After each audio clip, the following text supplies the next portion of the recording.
إن الحمد لله نحمده تعالى ونستعينه ونعوذ بالله من شرور أنفسنا ومن سيئات أعمالنا من يهده الله فلا مضل له ومن يضلله فلا هادي له وأشهد أن لا إله إلا الله وحده لا شريك له وأشهد أن سيدنا ومولانا محمدًا عبده ورسوله اللهم صل على محمد وعلى آل محمد كما صليت على إبراهيم وعلى آل إبراهيم إنك حميد مجيد اللهم بارك على محمد وعلى آل محمد كما باركت على إبراهيم وعلى آل إبراهيم إنك حميد مجيد۔ انسانوں اور جنوں کی تخلیق کا جو مقصد ہے اسے قرآن کریم نے بیان کرتے ہوئے فرمایا وَمَا خَلَقْتُ الْجِنَّ وَالْإِنسَ إِلَّا لِيَعْبُدُونَ، کہ انسانوں اور جنوں کو ہم نے صرف اور صرف اپنی عبادت کے لیے پیدا کیا۔ گویا کہ انسان کا مقصد تخلیق عبادت ہے، اور عبادت کے معاملے میں انسان کو اللہ نے فرشتوں سے افضل اور برتر بنایا، اس لیے کہ ایک فرشتہ جب سے وہ پیدا ہوا اللہ کی عبادت میں مصروف ہے، لیکن اس کی عبادت بالکل ایسے ہے جیسے ایک روبوٹ ہے۔ اس کے اندر خواہش کوئی نہیں، اس کے اندر جذبات نہیں، اور اس کے اندر احساسات نہیں، ضرورتیں نہیں۔ اس لیے عبادت کے معاملے میں انسان کو اللہ نے فرشتوں سے آگے رکھا۔ احساس ہیں، جذبات ہیں، پھر شیطان کے ساتھ کشمکش ہے، اپنے آپ کے ساتھ کھینچا تانی ہے، معاشرتی اثرات ہیں۔ ان ساری چیزوں کو، ان سارے بیریئرز کو توڑتے ہوئے جب انسان عبادت کی طرف جاتا ہے تو وہ اللہ کی نظر میں فرشتوں سے اعلیٰ اور برتر ہو جاتا ہے۔ اور اسی کو قرآن کریم نے فرمایا کہ وَمَا خَلَقْتُ الْجِنَّ وَالْإِنسَ إِلَّا لِيَعْبُدُونَ۔ انسان کا مقصد حیات وہ اللہ تعالیٰ کی عبادت ہے۔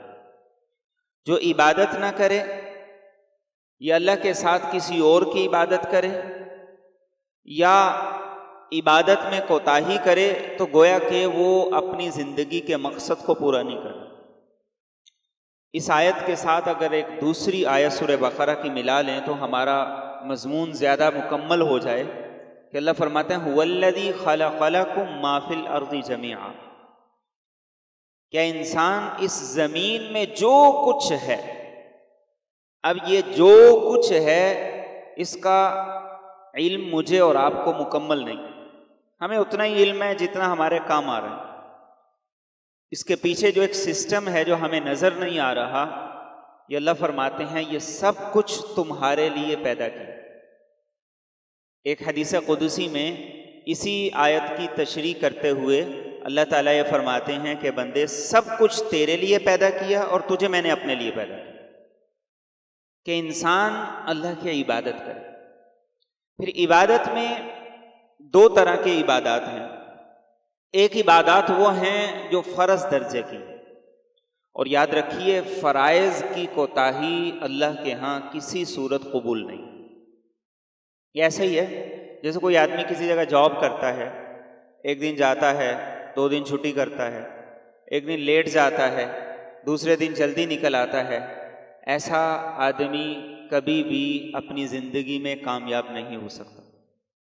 فرائض کا معاملہ بھی ایسے ہے کہ اللہ فرائض میں بندے کو ہمیشہ استقامت کے ساتھ ڈیوٹی دیتے ہوئے دیکھنا چاہتے ہیں۔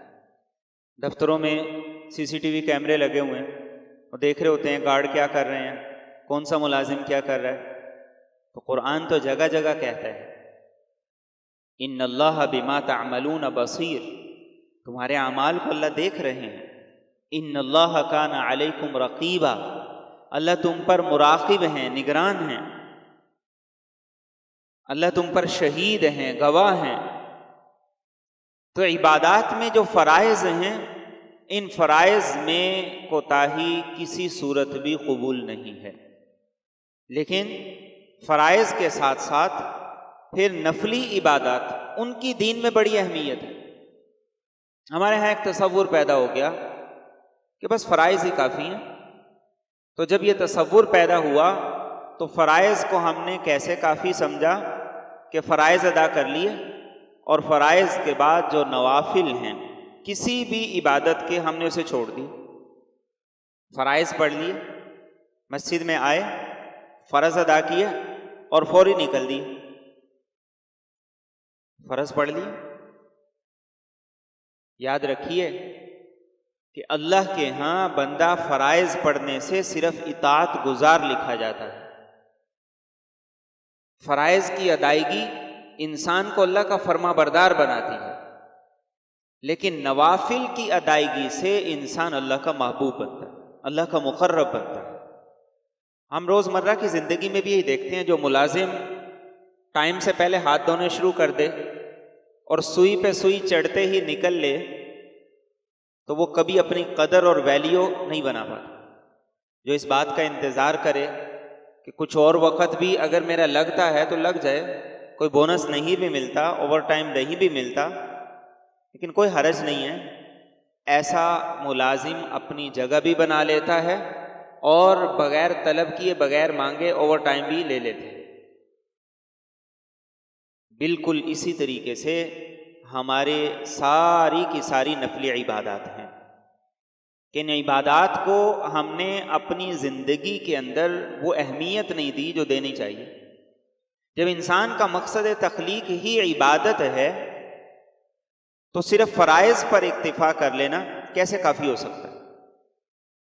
اس لیے میرے اور آپ کے نبی صلی اللہ علیہ وآلہ وسلم کی حیات طیبہ کو جب ہم دیکھیں، جو ہمارے لیے اسوہ حسنہ ہیں، آئیڈیل ہیں، کیا آپ کی حیات طیبہ میں صرف فرائض ہی تھے یا کوئی نوافل بھی تھے؟ بلکہ یہ کہا جائے کہ آپ کی حیات طیبہ میں کوئی نفلی عبادت ایسی نہیں تھی جو آپ روٹین کے ساتھ نہ کرتے ہوں، بلکہ سیدہ عائشہ صدیقہ رضی اللہ تعالیٰ عنہ فرماتی ہیں کہ نبی رحمت صلی اللہ علیہ وسلم کے کبھی اگر نوافل رہ جاتے تو آپ اس کی بھی قضا فرماتے، دوسرے وقت میں پڑھتے تھے، حالانکہ نفل کی قضا نہیں ہوا کرتی۔ سنتیں کبھی رہ گئیں تو سنتوں کو کسی دوسرے موقع پر ادا کر کے پوری کر لیا کرتے تھے، حالانکہ سنتوں کی قضا نہیں ہوتی۔ کوئی نفلی عبادت ایسی نہیں ہے جو میرے اور آپ کے نبی صلی اللہ علیہ وآلہ وسلم کی حیات طیبہ کا، روٹین کا حصہ نہ ہو۔ آج ہماری زندگی میں فرائض کی جو کوتاہی ہے، اور یہ بڑی اہم بات ہے، ہماری زندگی میں فرائض کی جو کوتاہی ہے اس کی بنیادی وجہ نوافل کی کوتاہی ہے۔ نوافل فرائض کی حفاظت کرتے ہیں، فرائض کی حفاظت نوافل سے ہوتی ہے۔ نوافل وہ خزانہ ہے کہ جس کے ارد گرد ایک سیکیورٹی وہ ساری کی ساری نوافل کی ہے۔ تو جو آدمی فرائض چھوڑے گا تو اس کا مطلب ہے کہ اس کی نوافل میں کوتاہی ہے۔ اور شیطان جب آدمی پر حملہ کرتا ہے تو سب سے پہلے اسے فرائض چھوڑنے کا وسوسہ نہیں ڈالے گا، وہ پہلے نوافل چھوڑوائے گا۔ نوافل چھوڑنے کی عادت بنے گی، پھر سنتیں چھوڑوائے گا۔ جب سنتیں چھوڑنے کی عادت پڑے گی تو نوافل خود بخود چھوٹنے شروع ہو جائیں گے۔ نوافل یہ سپورٹ ہے فرائض کے لیے، نوافل سے فرائض کی حفاظت ہوتی ہے۔ نماز کے علاوہ باقی جو فرائض ہیں، زکوٰۃ ہے، جو آدمی نفلی صدقات ادا کرے گا، یہ کیسے ممکن ہے کہ وہ زکوٰۃ میں کوتاہی کر جائے؟ زکوٰۃ کی کوتاہی اسی آدمی میں آئے گی جو نفلی صدقات کا اہتمام نہیں کرتا۔ تو فرائض کی حفاظت نوافل سے، اور میرے اور آپ کے نبی صلی اللہ علیہ وآلہ وسلم نے صحابہ کی تربیت بھی اسی بنیاد پہ کی تھی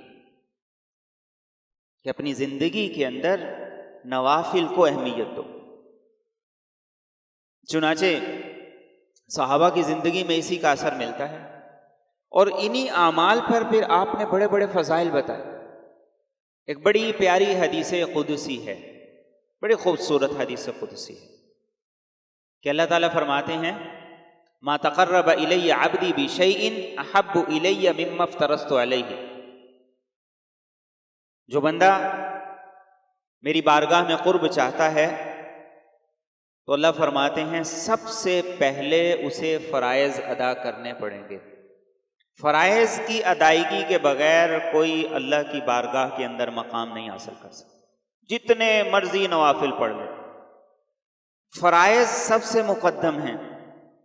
اگلا جملہ سنیے، حدیث قدسی میں اللہ فرماتے ہیں لا یزال عبدی یتقرب الی بالنوافل حتی احبہ، بندہ نفلی عبادات مسلسل کرتا رہتا ہے یہاں تک کہ میں اس سے محبت کرنے لگتا ہوں۔ اور اللہ فرماتے ہیں میری محبت کا اثر کیا چڑھتا ہے بندے پر، فَإِذَا أَحْبَبْتُهُ كُنْتُ سَمْعَهُ الَّذِي يَسْمَعُ بِهِ، جب میں بندے سے محبت کرتا ہوں تو میں اس کا کان بن جاتا ہوں جس سے وہ سنتا ہے، وَبَصَرَهُ الَّذِي يُبْصِرُ بِهِ، میں اس کی آنکھ بن جاتا ہوں جس سے وہ دیکھتا ہے، وَيَدَهُ الَّذِي يَبْطِشُ بِهِ، میں بندے کا ہاتھ بن جاتا ہوں جس سے وہ پکڑتا ہے، وَرِجْلَهُ الَّذِي يَمْشِي بِهِ، اور میں اس کا پاؤں بن جاتا ہوں جس سے وہ چلتا ہے۔ یہ ساری کی ساری محبوبیت اور اس کے اثرات یہ نفل عبادات سے آتے ہیں۔ اللہ کان بن جاتے ہیں، ہاتھ بن جاتے ہیں، آنکھ اور پاؤں بن جاتے ہیں، یہ اشارہ ہے اس بات کی طرف کہ بندے کا جسم، اس کا ایک ایک عضو، یہ سارے کے سارے اللہ کی مرضی کے عین مطابق کام کرتے ہیں، لیکن کس کی برکت سے؟ نوافل کی برکت سے۔ تو آج کا جو ہمارا یہ فلسفہ ہے کہ عشاء کے تو بس 4 فرض ہی ہیں، 3 وتر پڑھ لو، وہ 3 وتر بھی ہم نے ایک کر دی، باقی یہ 17 رکعتیں کون پڑھتا ہے؟ سارے کے سارے نوافل ہم نے اپنی زندگی سے ایسے تھوڑے تھوڑے کر کے کاٹ دی، اور دین جو نوافل کے بغیر ہو، نفلی عبادات کے بغیر ہو، اس کی مثال بالکل ایسے ہی ہے جیسے ایک سٹرکچر ہے، گرے سٹرکچر ہے، اور اس کی دیواروں پر کوئی پینٹ نہیں ہے، فنشنگ نہیں ہے، ٹائل ورک نہیں ہے، تو وہ عمارت کبھی بھی انسان کو اٹریکٹ نہیں کرے گی۔ فرائض تو صرف اور صرف یہ گرے سٹرکچر ہے، اس کے ساتھ نوافل ہیں جو ان فرائض کے بعد اس عمارت کو خوبصورت کرتے ہیں۔ ایمان کی حلاوت، ایمان کی مٹھاس، اللہ کی محبت، اللہ کا قرب، یہ ساری کی ساری چیزیں ان نوافل کے ذریعے سے یہ پوری ہوتی۔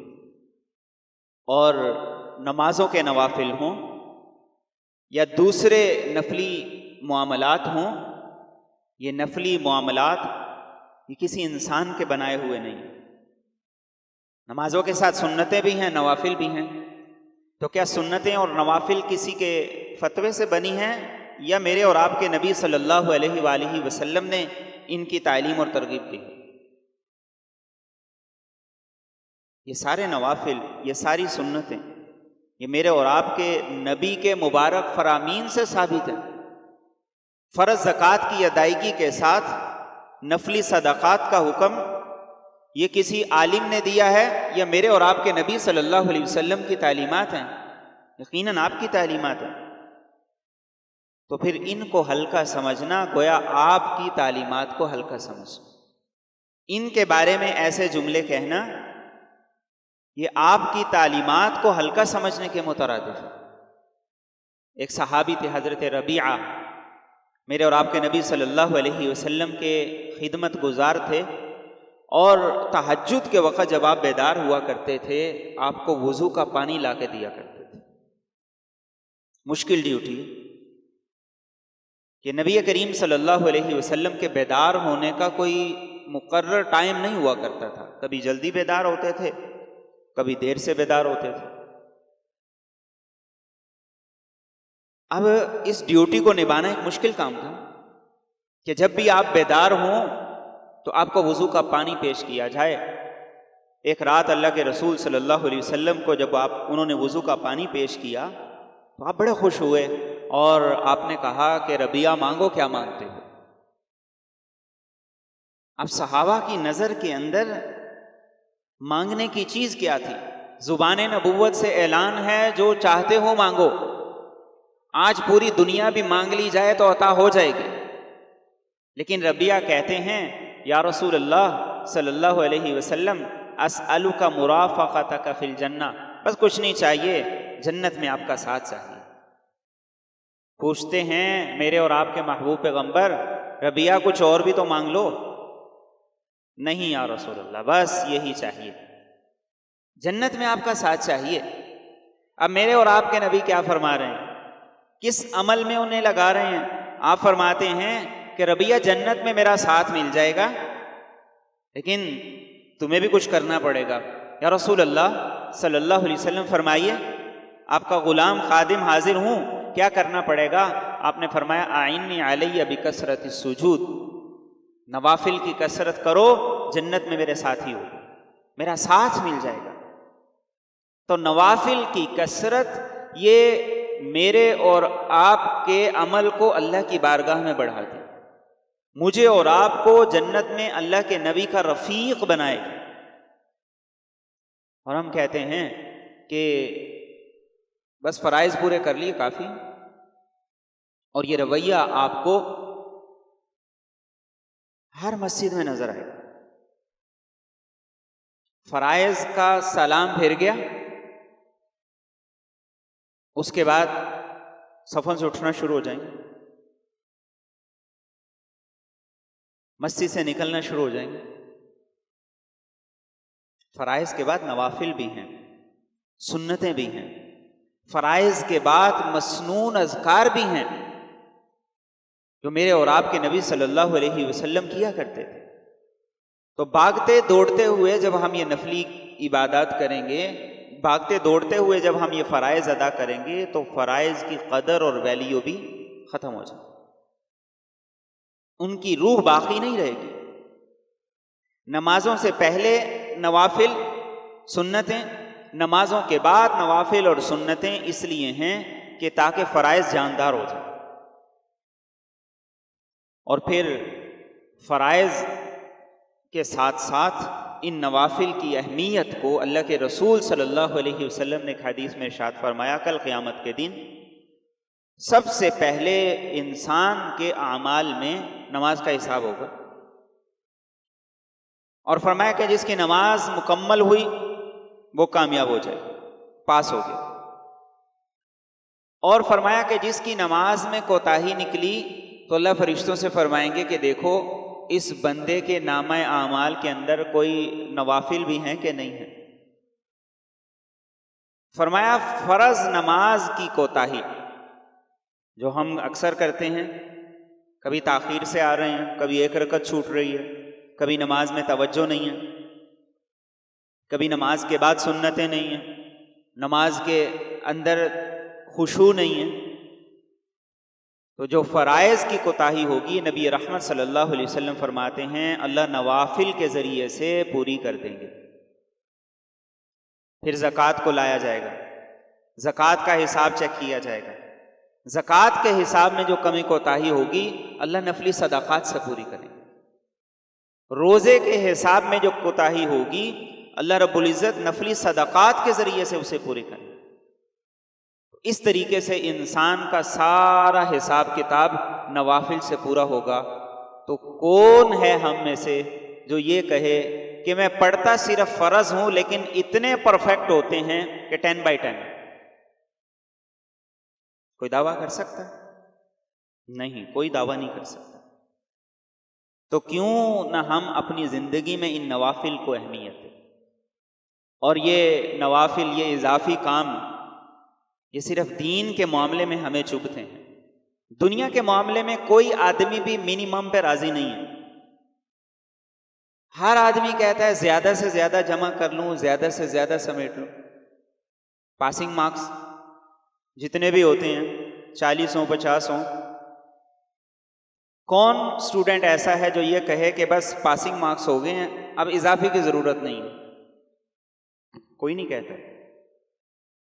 ابھی رزلٹ آنے والا ہے میٹرک کا، کتنے تو صرف اس بات پہ روتے رہیں گے، خاص طور پہ ہماری بیٹیاں صرف اس بات پہ روتی رہیں گی 2 نمبر کم آ گئے، 3 کم آ گئے۔ تو دین کے معاملے میں یہ رویہ کیوں کہ فرائض کافی ہیں، بس یہ پورے ہو جائیں تو بڑی بات ہے۔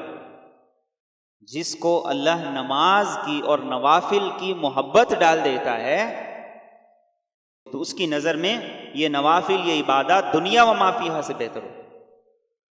شیخ عبد القادر جیلانی رحمہ اللہ تعالیٰ فرماتے ہیں کہ ایک رات کی میری جو تہجد ہے اس کے بدلے میں اگر مجھے آدھی نیم روز، بادشاہ تھا، نیم روز کی آدھی حکمرانی بھی مجھے مل جائے تو میں قبول نہ کروں۔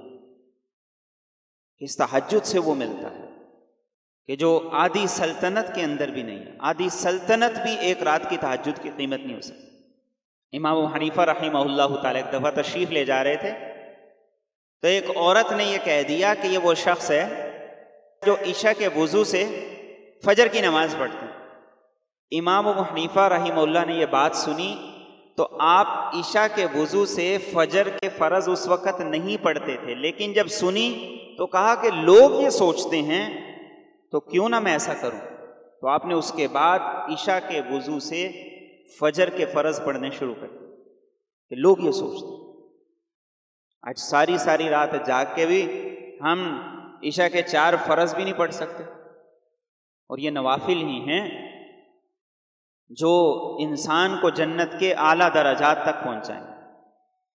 اللہ کے رسول صلی اللہ علیہ وآلہ وسلم نے ایک حدیث طیبہ میں ارشاد فرمایا کہ جنت کے 100 درجے ہیں، ایک درجے سے لے کے دوسرے درجے تک کا فاصلہ، ایک فلور سے دوسرے فلور تک کا فاصلہ اتنا ہے جتنا زمین سے آسمان تک، اتنا ہے کوئی اندازہ نہیں۔ آپ نے فرمایا کہ 2 دوست جنت میں چلے جائیں گے، ایک دوست اوپر کے درجے میں ہوگا، دوسرا نیچے کے درجے میں ہوگا۔ تو وہ دوسرا پوچھے گا کہ دنیا میں ہم اکٹھے تھے، عمل میں اکٹھے تھے، ہماری دوستی تھی، ہر معاملہ ہم اکٹھے کیا کرتے تھے، اسے میرے سے اوپر والا درجہ کیسے مل گیا؟ تو فرشتے اسے جواب دیں گے کہ اس کا ایک عمل تم سے افضل تھا، اس کی وجہ سے اللہ نے جنت میں اسے 1 درجہ زیادہ دیا۔ یہاں ایک عمل انسان کا، ایک نفل، ایک تسبیح، 1 روپیہ جو نفلی صدقے میں خرچ کیا ہوا ہے، انسان کو کل آخرت میں اتنا قیمتی نظر آئے۔ اس لیے اللہ کے رسول صلی اللہ علیہ وسلم نے جیسے نوافل کی تعلیم دی، ایسے ہی آپ نے نفلی صدقات کا بھی حکم دیا۔ آپ نے ارشاد فرمایا کوئی آدمی 1 کھجور کے برابر کوئی چیز اللہ کی راہ میں دیتا ہے تو اللہ تعالیٰ صرف اسی مال سے قبول کرتے ہیں جو حلال ہو، اور فرمایا پھر اس حلال مال سے 1 کھجور کے برابر دیا ہوا اللہ تعالیٰ اسے لیتے ہیں اور اللہ اسے بڑھاتے ہیں، اس میں برکت دیتے ہیں، اسے بڑا کرتے ہیں، جیسے تم میں سے کوئی آدمی اپنے گھوڑے کے بچے کو تربیت کر کے پال پوس کے بڑا کرتا ہے۔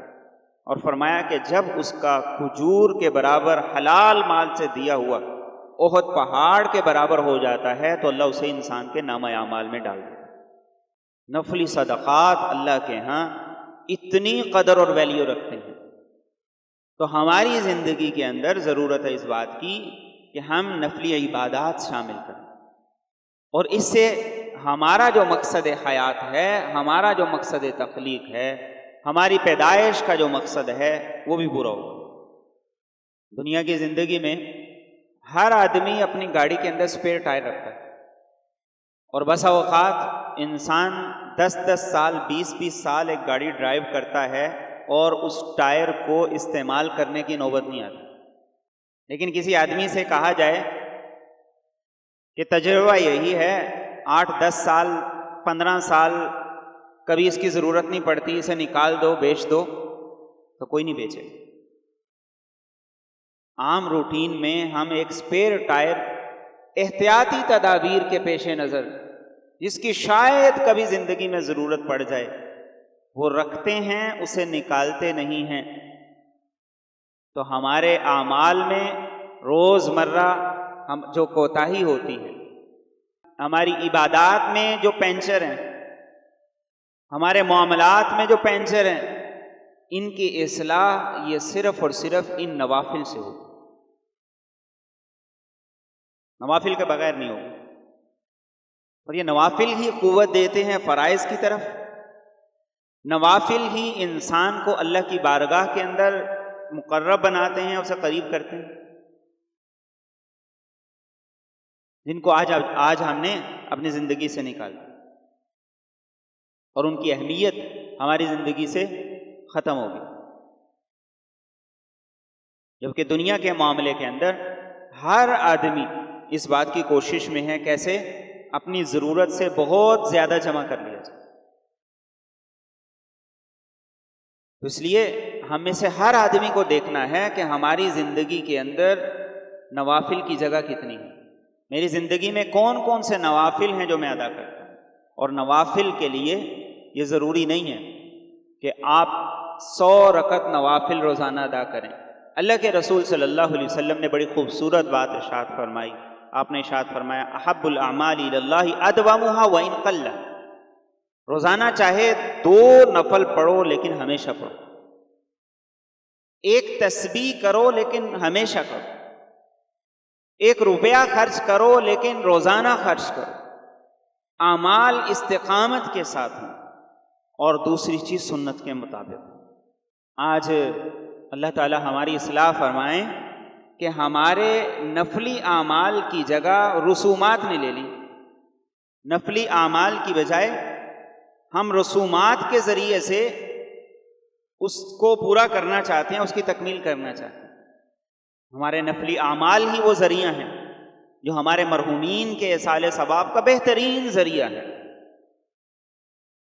ہمارے نفلی صدقات ہمارے مرحومین کے ایصال ثواب کے لیے پرخلوص ذریعہ ہیں، جو سنت کے مطابق بھی ہیں، ریاکاری سے بھی پاک ہیں، اخلاص سے بھی بھرپور ہیں، اور اللہ کی بارگاہ میں پسندیدہ بھی ہیں۔ اور یہ نفلی اعمال انسان کو کتنا بلند کرتے ہیں۔